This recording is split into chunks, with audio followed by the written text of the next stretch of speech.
Hi Aquarius, it's Jen here from tarotspirit.net, here for your March 2016 reading. You are my final sign to do, last but certainly not least. And I'm using the Shadowscapes Tarot to pull some cards for work. Then I'll use the Silver Witchcraft Tarot to pull some cards for love and relationships and an overall oracle card. I've been telling these last few signs that, if you like, my only complaint about this deck is the artwork is so intricate, it's hard to see. So I've been showing people, if you get the app, you can do this and really focus in on the cards. And I mean, look at the detail in these cards. It's really something. There's all sorts of things that you would miss if you couldn't really zoom in. So I would just suggest, if you like these cards, you might want to get, I don't work for her, I don't get any money or anything. I like that you can really look at them on the app. So let's get started. I had to restart, so the cards are already laid out, but this is the only one I saw already. So the Nine of Wands in the work category.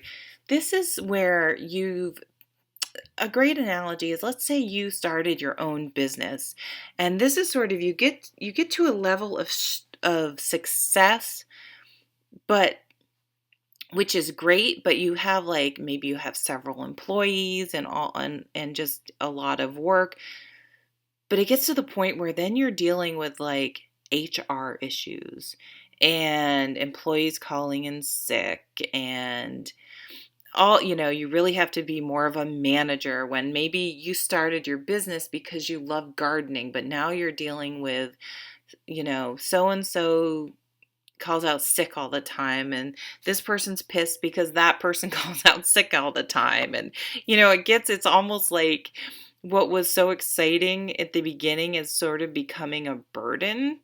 But this just tells you, the lesson of this card is that you're still standing strong, in this person is up above all these other wars. You're still a leader. You're doing great. You can do it. You're still standing tall. So just persevere and things will be okay. And so here you have the Knight of Swords. So the Knight of Swords is about change, and the Knights are about change and the suit that they're in, and Swords is thoughts. So you may want to bring in a consultant this month, or look for a new ways to approach your work with fresh thoughts and ideas that may help bring about, if you need, there's some sort of problem you're working on, or you want to try to make things fresh and different and new, look for inspiration or ways to think about things in a different way. Maybe really look at some concrete data to really make sure that what you think is going on, and approach it from a different point of view.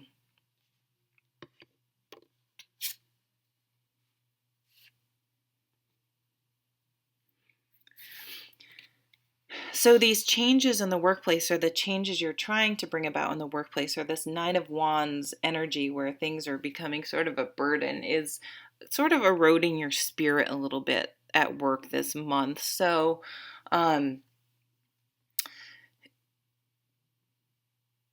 or these types of people in your workplace are making it difficult for you to persevere in the face of sort of these attitudes and make the changes necessary that need to happen.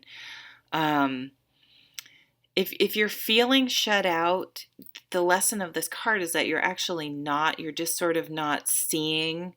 She has her head down and she's thinking about this pentacle right here, but look at all this beautiful, this huge, beautiful pentacle, colorful, vibrant right there, and there's growth in this picture, and there's transformation. So it kind of goes back to this Knight of Swords, that there's some sort of just shift in perspective that needs to happen, and that can pull you out of that type of funk that you may be in.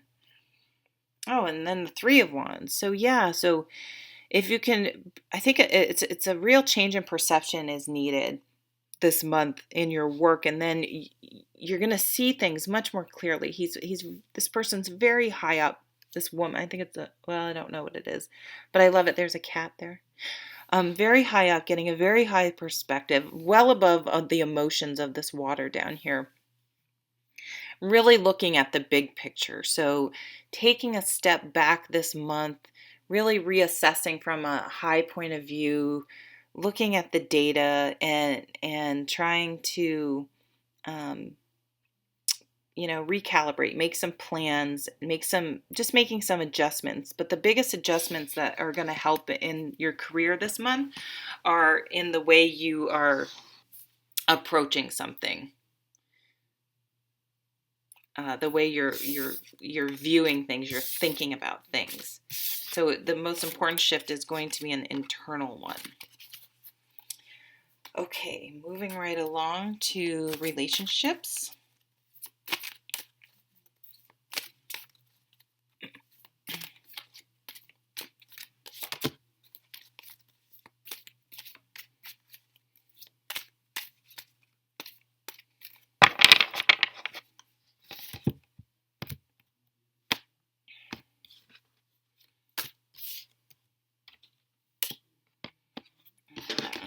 To come out too. And that one, we'll put that one. Oh, so this came out for, so the Six of Cups have been coming up a lot lately. You're going to get a bonus card. It's come up a lot. I feel like I'm just repeating myself over and over again. But, so this is a card I feel like a lot of us are looking back on a past relationship and with a lot of nostalgia and yearning for it. But I sort of feel like it wasn't as wonderful as you thought it was.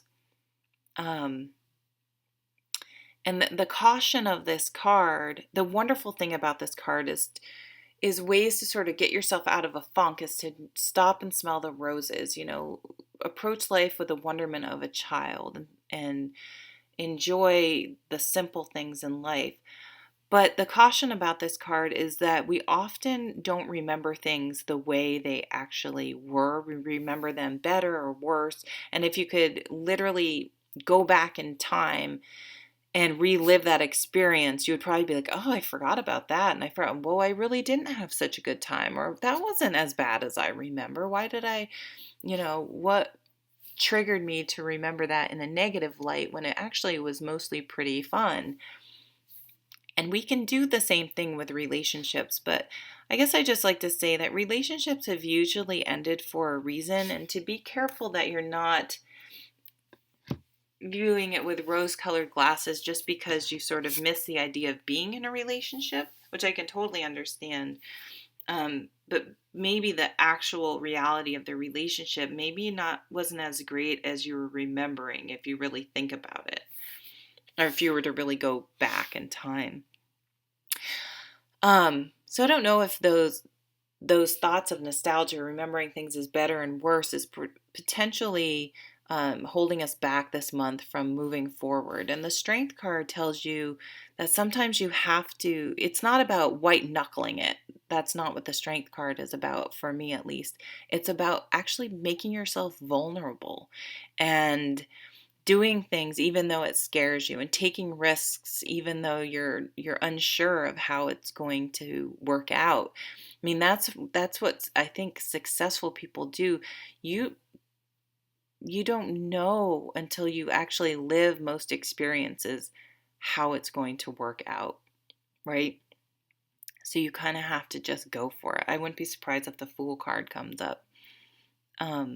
But maybe you need to make yourself vulnerable, and either in a current relationship express, this has been coming up a lot too, to have that conversation, even if having that conversation runs the risk of the whole relationship falling apart. It's kind of like, it's not a solid relationship if you don't do that. Excuse me, I'm going to grab my sweatshirt because I'm kind of cold.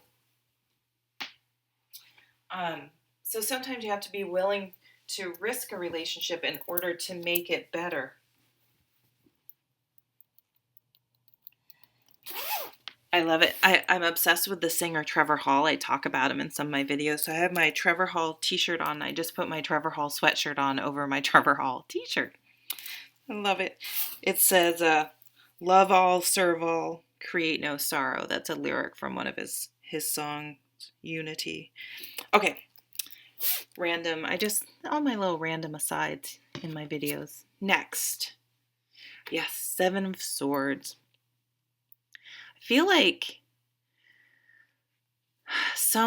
we had been wronged in the past, hurt in a relationship, and we're letting it contaminate our relationships or ability to have relationships in the future, in the present. I mean, boy, I can relate to this. I'm not, don't have much Aquarius in my chart, but, so really think about this month. If you are, through how you remember things with the Six of Cups, allowing past experiences to creep into your current experience or stop you from being in new relationships because you're afraid to be vulnerable again, which is totally understandable. And then we have the High Priest.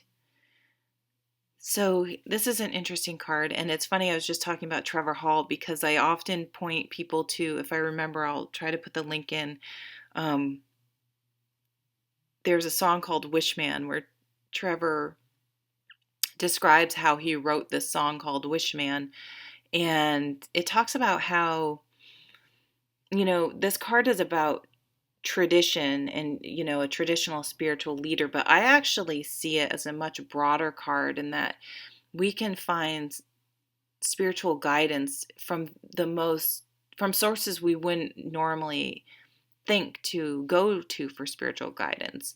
And that's what kind of the essence of his song Wishman is about. So I would suggest you go listen to his story about writing that song because it's really spiritual and interesting.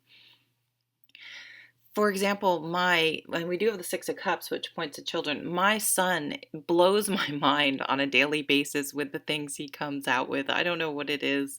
He's super dyslexic, so he has like this really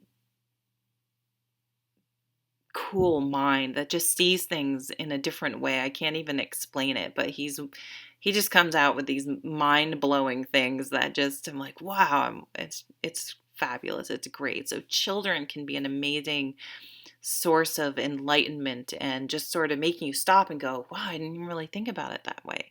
Obviously, I'm not telling you to go talk to your kids about your old relationships necessarily. But you may get nuggets of wisdom from unusual places, and to look for those sort of synchronicities this month, and maybe you'll get insight into why you may be carrying past issues into current relationships or to keep you from current relationships in sort of unusual places. And our bonus card, this came out for someone else. Wow. And this just talks about, for me in the relationship category, looking for practical ways to move forward from here. So really getting clear on what you want from a relationship, what you think, maybe making a list, like, what do I want? What do I don't want? What am I willing to compromise on? What am I not willing to compromise on? What are the traits I think I want in a spouse or a partner? I don't know why I said spouse. What are the traits I don't want? What are deal breakers? Would be nice to have but aren't necessary?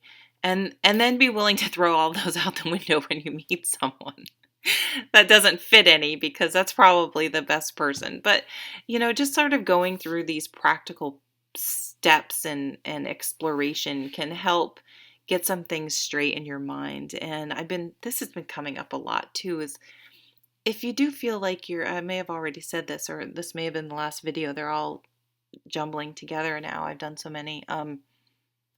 Going to a counselor is so great to make sure, like, am I carrying baggage from old relationships that may be, preventing me from moving forward now. And it's always a good time to check in with someone.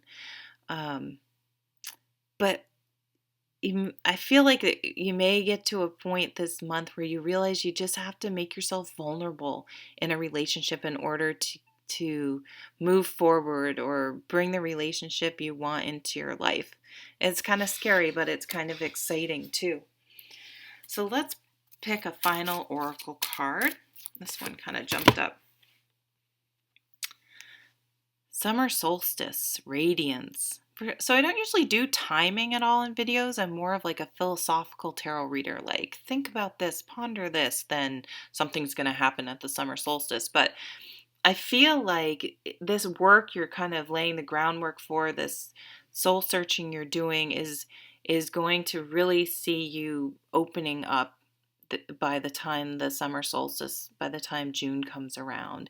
And you're going to feel much more open and warm and inviting and able to make yourself vulnerable by that time. So you're doing a lot of groundwork, of the hard work, the soul searching, the inner work that's really going to pay off actually not too far in the future. So may the sun shine on us even in March here in the Northern Hemisphere. And I'll see you at the next video. Thanks so much for watching. Bye.